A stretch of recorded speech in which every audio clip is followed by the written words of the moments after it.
سورہ سجدہ میں جہاں اللہ سبحانہ وتعالیٰ فرماتے ہیں کہ وہ لوگ کہ جو اپنی پیٹھوں کو رات کے وقت اللہ کے خوف اور امید کے ساتھ اپنے بستروں سے دور رکھتے ہیں، ان کے لیے اللہ نے کیا کیا ہے؟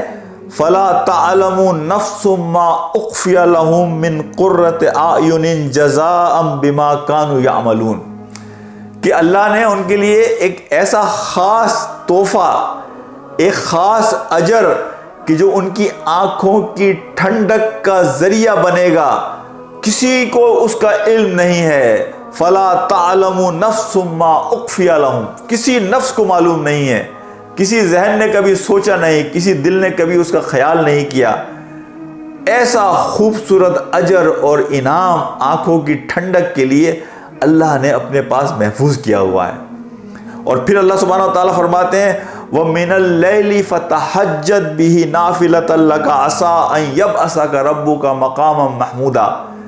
کہ جو فرد اللہ سبحانہ وتعالیٰ کے لیے رات کو کھڑا ہونے والا ہے اسے ہم مقام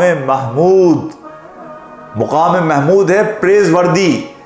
کہ اللہ سبحانہ وتعالیٰ اس کے اس دنیا میں بھی اس کی عزت اور وقار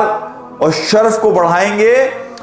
اور اللہ آخرت میں بھی اس کے مقام اور اس کے شرف کو اور اس کی عزت کو بڑھائیں گے، مقام محمود نصیب فرمائیں گے۔ ہمیں پتہ ہے کہ مقام محمود کا وعدہ اللہ سبحانہ وتعالیٰ نے نبی محترم صلی اللہ علیہ وسلم سے کیا کہ نبی پاک صلی اللہ علیہ وسلم کو مقام محمود نصیب فرمایا جائے گا۔ اور محمود کہتے ہیں جو بائی ڈیفالٹ خود بخود جس کی تعریف ہو، تعریف نہ کی جائے، تعریف کرنا نہیں بلکہ خود بخود بائی ڈیفالٹ اس کی تعریف ہو،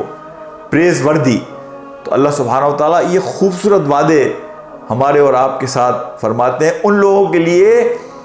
کہ جو راتوں کو اٹھتے ہیں اس فکر کے ساتھ کہ وہ اپنے رب کے ساتھ ایک خاص اپنا تعلق بنائیں، وہ احسان کا تعلق، وہ اخلاص کا تعلق، وہ محبت کا تعلق۔